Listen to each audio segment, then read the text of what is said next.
کچھ بزرگ حضرت بہلول دانا نے کہا کہ میں سوچتا ہوں کہ یہ دریا کا پانی ختم ہو جائے تو میں اس پار چلا جاؤں گا. یہ دریا کا پانی ختم ہو جائے, یہ ندی کا پانی ختم ہو جائے تو میں اس پار چلا جاؤں گا. حضرات محترم اس شخص نے کہا کہ اے بہلول دانا, اے بزرگ, اگر اس پار جانا ہو تو یہ ایسے ہی یہ پانی ختم نہیں ہوگا اور کبھی یہ پانی ختم نہیں ہوگا اور آپ کبھی اس پار نہ جا پائیں گے. اگر اس پانی سے جانا ہے تو کوئی سر و سامان کا انتظام کیجئے, کوئی ناؤ یا کشتی کا انتظام کیجئے تاکہ آپ اس پار تک جا سکتے ہیں. حضرات محترم بزرگ تھے, وہ بزرگ والی سوچ رکھا کرتے تھے, ان کی بات پر دم ہوا کرتے تھے, ان کی بات ہے بہت پوائنٹ کی بات ہوا کرتی تھی. حضرت بہلول دانا نے کہا اے آنے والا شخص, یہی تو میں سمجھانا چاہ رہا ہوں کہ یہ پانی جیسے ختم نہ ہوگا اور اس پار جا نہیں سکتے ہیں, اور جو تم دنیا کے لیے مر رہے ہو, دنیا کے لیے جی رہے ہو, یہی میں کہنا چاہتا ہوں کہ یہ دنیا ختم ہونے والی نہیں ہے, یہ دنیا کی دھن دولت تمہاری زندگی میں ختم ہونے والی نہیں ہے, بلکہ تمہاری زندگی ختم ہو جائے گی, مگر اللہ جب تک قیامت نہ لائے گا اس وقت تک دنیا ختم نہیں ہوگی. اور تم کیا دنیا کے لیے مر رہے ہو؟ اگر کچھ کرنا چاہتے ہو, جس طرح سے تم نے مجھے بولا کہ اس ندی کو پار کرنا ہے تو کوئی کشتی کی انتظام کیجئے, کوئی ناؤ کا انتظام کیجئے, کوئی اسٹیمر کا انتظام کیجئے. اے شخص, اگر تو اس ندی کو پار کرنے کے لیے مجھے اتنے چیزوں کا انتظام کرنے کے حکم دے رہا ہے, کہہ رہا ہے, تو میں یہ کہتا ہوں کہ دنیا تو کما رہے ہو, اگر دنیا کمانے کے بعد اس دنیا میں ان سے دنیا پڑے رہے تو صرف دنیا میں یہی دنیا کا مال سبحان اللہ اس کا کیا انجام دے گا, کیا اس کا انعام. حضرت نوگزا پیر سارونڈا اور یاد آ گئی ایک حدیث, مجھ کو اور یاد آ گئی. میرے آقا صلی اللہ علیہ وسلم نے ارشاد فرمایا کہ جو انسان صرف دنیا کرتا ہے, جو انسان نماز کو چھوڑ کر دنیا, نماز کو چھوڑ کر کاروبار, یعنی نماز کو چھوڑ کر دھن دولت کے لیے مرتا ہے, اور نماز کو چھوڑ کر جو نماز کے وقت میں جو پیسے کماتا ہے, میرے آقا فرماتے ہیں اس کے مرنے کے بعد کل دوزخ میں اللہ رب العالمین جس نے نماز کو چھوڑ کر جو بھی پیسہ کمایا ہے, اس پیسے کو یعنی اس پیسے کو تانبے کا سکہ بنا کر کے جہنم کی آگ میں تپا کر کے اس کے جسم میں داغا جائے گا. اللہ, اس کے جسم میں داغا جائے گا, اس کے پیشانی میں داغا جائے گا, اس کے پیٹھ میں داغا جائے گا, اس کی زبان میں داغا جائے گا. حضرات محترم, اللہ سے خوف کرو, اللہ سے ڈرو. اس لیے اللہ رب العالمین نے بہت جگہ اپنے کلام پاک میں بہت جگہ اللہ اپنے بندوں کو ہدایت دینے کے لیے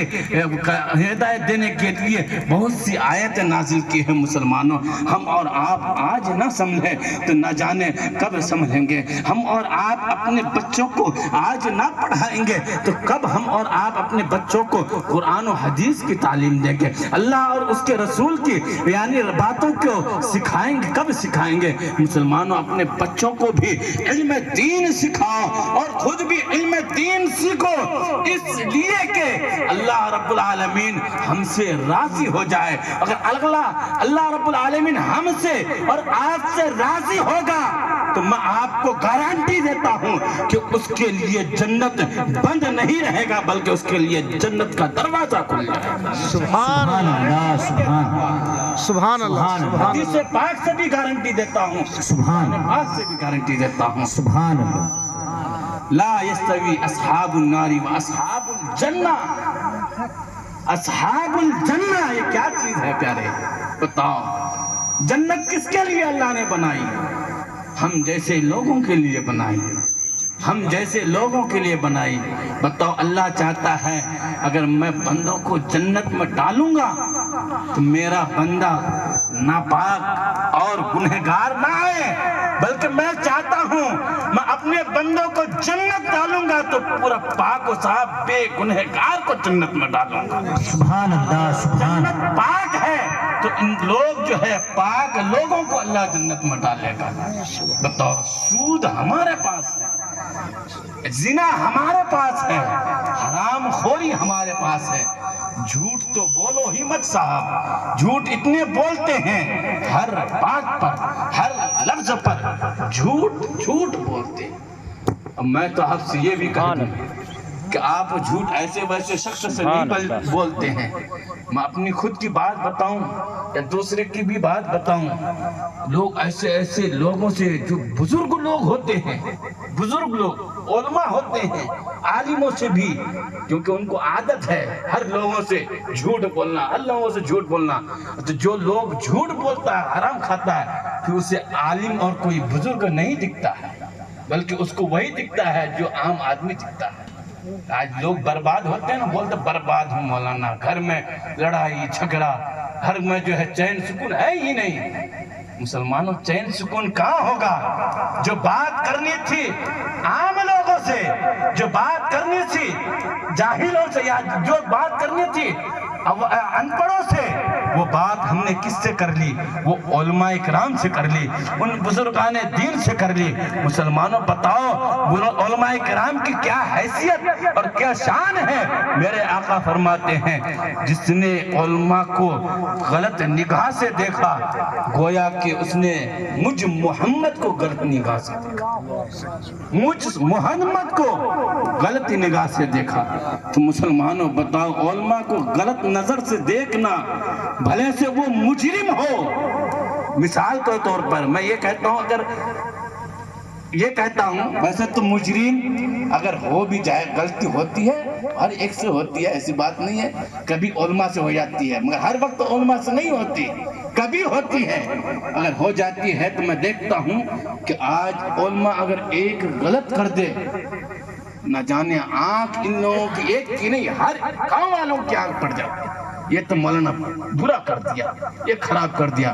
مگر پھر بھی اس کے لیے حدیث یہ بھی ہے، اگر علماء اگر ایک غلطی کر دے یا کچھ بھی کر دے تو ایسا نہیں کہ وہ پوری زندگی غلط کام کرتے ہوئے آ رہا ہے، وہ جو ہے ہر وقت غلط کام کرتے ہوئے آ رہا ہے. وہ بھی انسان ہے، وہ کوئی اللہ کا فرشتہ نہیں ہے کہ وہ غلط نہیں کر سکتا، کوئی اللہ کا ولی نہیں ہے، بلکہ اللہ کا ولی کے بارے میں بتایا کہ وہ معصوم نہیں ہے. مگر پھر بھی وہ اس درجے تک کا وہ ولی اس درجے تک کے پہنچتے ہیں. مگر بہرحال میں زیادہ اس پر بولنا نہیں چاہتا ہوں، مگر میرے پیارے میرے عزیزوں، بس ہم اور آپ ہر ایک کو جو ہے ہر ایک کے ساتھ اچھا سلوک کریں. نہ جانے کوئی بھی ہو، چاہے علماء ہو چاہے عام آدمی ہو، کوئی بھی ہر ایک کے ساتھ اچھا سلوک کرے. نہ جانے میرے آقا نے فرمایا، نہ جانے وہ کون سا، چاہے بھلے سے وہ عالم وہ جاہل ہی ہو، اگر وہ نہ جانے وہ جاہل ہی ہو، اگر اللہ نے اس کی کوئی ایک ادا پسند کر لی اور اس کو شان ولایت دے دیا، اگر ہم نے اسے برا بھلا کہہ دیا تو اس کے وجہ سے ہمارا گھر برباد ہو جائے، ہمارا گھر برباد ہو جائے گا. اللہ جس پر کرم کر دیتا ہے، میرے آقا جس پر کرم کر دیتے ہیں، پھر وہ کس مقام پر پہنچ جاتے ہیں ہم اور آپ کو اندازہ نہیں ہوتا. اس لیے کسی شاعر نے کیا ہی خوب کہا ہے، کرم بن کر وفا بن کر سخا بن کر عطا بن کر خدا نے اتارا نور آسمان سے، خدا نے اتارا نور آسمان سے محمد مصطفیٰ بن کر. سبحان اللہ. نعت مجھے بھی پڑھنے آتی سبحان اللہ ہے، سبحان مگر نعت بہت ہو گئی، اس لیے میں سوچتا ہوں کہ اب نعت نہیں، بس یہ نصیحت آج لے جائیے. اس بابا کے دربار پر آئے ہو، یہ بابا کوئی بے نمازی نہیں تھے جس کے چوکھٹ پر ہم ماتھا رگڑ رہے ہیں نا، یہ بے نمازی نہیں تھے. بلکہ اس نے نماز پڑھ کر کے اپنے شان کو اتنا بلند کیا کہ آج اس کے ایک چاہنے والے نہیں بلکہ ہزاروں لاکھوں چاہنے والے سر ٹیکتے ہیں۔ آخر یہ مقام کیسے ملا؟ نماز پڑھو، روزہ کا وقت آئے تو روزہ رکھو، بلکہ انہوں نے تو نفل روزے خوب رکھا کرتے تھے، کیونکہ اللہ نفل روزے سے، نفل نماز سے انسان کی شان اور مرتبہ کو بڑھاتا ہے۔ سبحان اللہ، سبحان اللہ، بے شک بے شک بے شک۔ فرض تو ہم یہ قرض ادا کر رہے ہیں، یہ قرض ہے، فرض تو ہم قرض ادا کر رہے ہیں، یہ تو قرض ہے، ہر حال میں ہم سب کو ادا کرنا ہی پڑے گا، اور جو ادا کرتا ہے پھر اللہ اس کے دل میں ایسی محبت ڈال دیتا ہے کہ پھر وہ نفل بھی پڑھنے لگتا ہے، نفل روزے بھی رکھنے لگتا ہے۔ جب یہ تمام چیز کرنے لگتا ہے تو اللہ اس کی شان کو بڑھا دیتا ہے۔ اس لیے ہم اور آپ جو ہے ان کی شان کو پہچانیے، ان کے اعلیٰ مقام کو پہچانیے، ان کا رتبہ کیا ہے وہ ہم اور آپ پہچانیے کہ یہ شان ملا کیسے۔ تو ہم اور آپ نماز روزے کی خاص طور پر اس کی حفاظت کریں۔ آج کتنے افسوس کی بات ہے، بہت سارے دیکھو گاؤں میں کتنے لوگ ہیں، بس اللہ، میں تو یہی کہوں کہ اللہ بس ان سب کو ہدایت عطا کرے، آمین ثم ان آمین۔ کو ایسا ہدایت دے کہ اللہ کا کہیں محفل ہو، میلاد ہو، اگر اذان کا وقت ہو تو وہ اللہ کے خوف سے وہ مسجد کی طرف جانے لگے۔ اللہ رب العالمین سے دعا، پروردگار عالم ہم سب کی ان تمام باتوں پر عمل کرنے کی توفیق عطا